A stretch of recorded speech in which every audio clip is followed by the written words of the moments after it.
So what is Anki? Anki?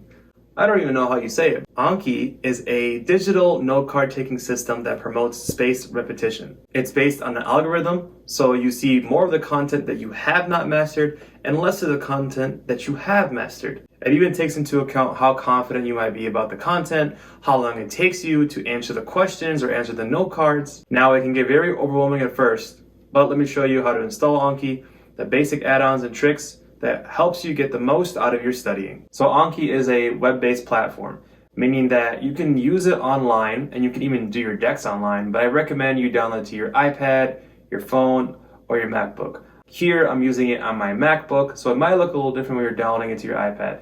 But what you want to do to get started on Anki is to go to ankiweb.net and first download it. And there's always constant updates to Anki, so you want to make sure that you're updating it and downloading the latest version. So they have it for iOS, Android, Mac, yada yada. So usually if you click download, you can get the most recent one. So I have Mac OS X. But you download that and you open that and then you run that, okay? And once you download it, you want to make an account on Anki Web, all right? So I'm already logged in, but you want to go in there. It's going to say create an account with your email and password. It's very simple. There's nothing else to it. They keep it very simple, and I don't even think you get email notifications, so it's really nice.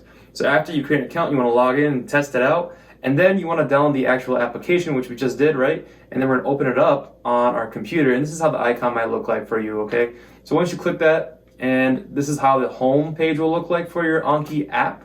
Now, I already logged in because I put my username already, but it's going to ask you, before you see any of this, it's going to ask you your account information, so you input that, and then it'll open it up, and then everything syncs. You won't have anything to begin with. There might be some introduction stuff, but this is what I have right now. These are my current decks, and it looks pretty overwhelming at first, but don't worry. We're going to get into it. I'm going to show you the parts that you do need to know and what you really need to succeed in studying. So let's first talk about decks. So obviously you see the word deck right here. This is what we have, decks. Like just like a deck of cards, just like a deck of flashcards. And within each deck, you can make a thing called subdecks. So when I was taking my neuroanatomy course at school, I created subdecks for each exam, right? But they were still under the class of neuroanatomy. And typically you make a deck for each class just to keep it really simple. And between each class, you can do it for each exam. I wouldn't try to get super specific, try to keep it simple. So if I click exam 1, I would be opened up to my flashcards, and each deck is comprised of cards, right? So in this one, I have 595 cards total, and this means to review. Basically, this means that I have not looked at these cards for a while, and based on the algorithm, they suggest that I do these cards first. New cards mean cards that I have not seen before, that I just added. Learning are ones that I'm still currently reviewing, and after you've kind of like done them and like rated them, you review, then they're up for review. So basically, you have new cards, and then you have cards that you're currently learning in the deck, and then you have cards that you actually need to review after you've learned them, right? A little confusing, but don't even worry about all those weird words and stuff because I confuse myself. Just know that this is how many cards are in the deck, and I would just click study now, or you can hit spacebar. So if I go to this deck, and this is for cardio, and I clicked, so this is a question, aortic dissection might result in cardiac tamponade, I believe. It's cardiac tamponade. So I got the answer, right? And it talks about the answer a little bit more. It's a fill in the blank, which you can make, and then here's some links to the picture that you can link certain pictures to it to see like where this answer is coming from. So this thing called First Aid Sketchy that we use for medical school is pretty much linked. Don't worry about doing that because that is very, very intricate to be doing. It's people who are like really Anki experts that make these decks and kind of share them with everyone. What I'm trying to show you right down here is the tags, right? These tags is meaning that like there's a bunch of fancy numbers, but you're basically categorizing your note cards. If you think you're gonna make a lot of note cards, you wanna do tags just to kind of label them. So if you want to search them by a tag, so if you want to search every card related to aortic dissection, you can find them that way. Or if you want to find every card related to pathology, you can find it that way. Or like there's other ways to kind of group them here based on like which resource you pull them from. Just know that you can make tags, and I'll show you a little bit more in the browse feature how that might look like. Maybe you don't want to download decks, maybe you don't want to share decks, and you want to make your own, which is totally fine. Right here, go up here, click add, and guess what? You can make your own cards right here. So you could do something simple, just like, what is the square root of x squared, for example, right? And obviously I would try to superscript that, and you could probably do that here. I'm too lazy to do it right now. So you would do your question, which is the front, and then the back is when you flip the card, you would see this answer, and you might just say x, right? So you can add that card, and so you would click add, and it gets added to your deck, and you just kind of keep going. And then eventually it'll pop up in that deck I was just doing. So you can attach pictures, right? You can like search your device and find pictures. You can copy and paste pictures into here. You could do a voice recording. You could bold. Oh, here's a superscript option, right? Bold it, italicize it, and you can do a bunch of things to make these cards really nice and to make them like really stand out and then make them for you. And this is where I mentioned tags, for example, and you can just write down any tag you want and it becomes a tag for that card. So let me show you a little bit about the browse feature, which you should have up here. Browse basically means you can look at your decks, you can look at your cards at a glance. So if I look up here too, which is really cool because like if I just click this entire deck right here, it'll tell you how many cards in the deck. 31,000 cards. It's just really nice to know how many cards you're doing, how many you have in total, and you can look at the sub decks and you can see how many cards are in there, and you can look at how the cards were actually made, and you can make any kind of edits, any kind of modifications. You can change the tags and all that good stuff.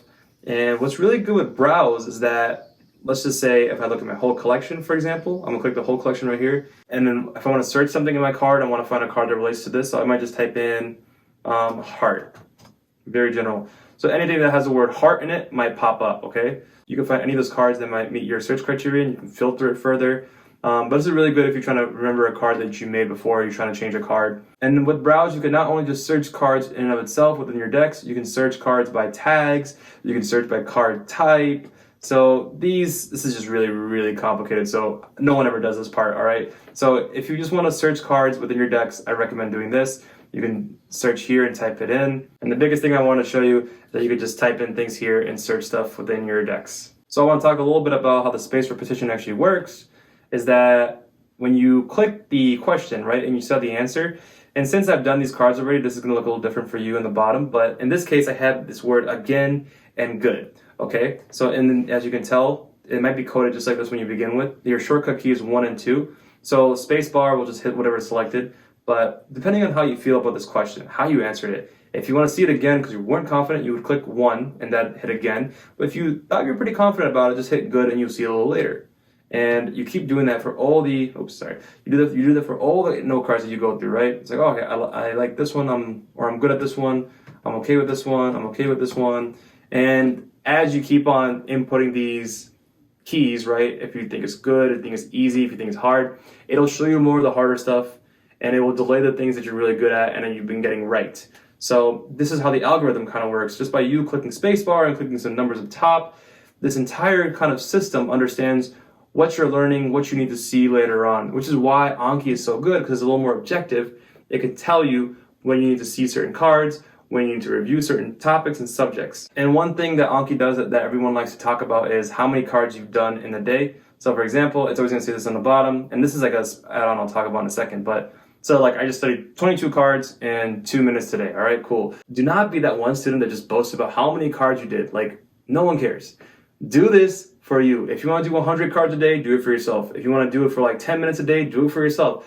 In my experience, when I've seen people compete just to do cards for cards' sake, the learning does not happen. It becomes something else. So do this to actually learn, okay? Even if you're getting cards wrong, as long as you're learning, that's all that really matters. And I want to talk a little bit about add-ons. Oh, well, first I also want to say, whenever you do your cards, I recommend clicking sync at the end of your day, at the end of like doing your note cards in case it doesn't sync automatically. This means all the cards that you've done and made, they kind of sync to your web-based platform and it's stored. So when you open it back up later on any device, it syncs across these devices. So just keep it simple. Whatever apps, whatever you have Anki downloaded on, just make sure you click sync at the end of the day. And let's talk a little bit about add-ons, because a lot of people talk about add-ons, but I'll just keep it very simple. I recommend downloading Heatmap, which is what you actually see down here. This is my heat map. It basically says how many cards I've done in the past.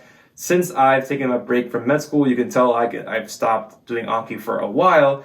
Kind of feels nice, but I kind of miss it. So the heat map is one of the best ones you can download. It tells you how many cards you've been doing on a certain day. Like, I was doing this many cards on this day. And it was really good habit to build, especially the first 2 years of med school, doing cards on a regular basis. Really did help me stay on top of my stuff. And how you can actually add add-ons is that you want to go to ankiweb.net, shared add-ons. You just type in Anki add-ons in Google, this will pop up. And here are all the add-ons. So you click an add-on.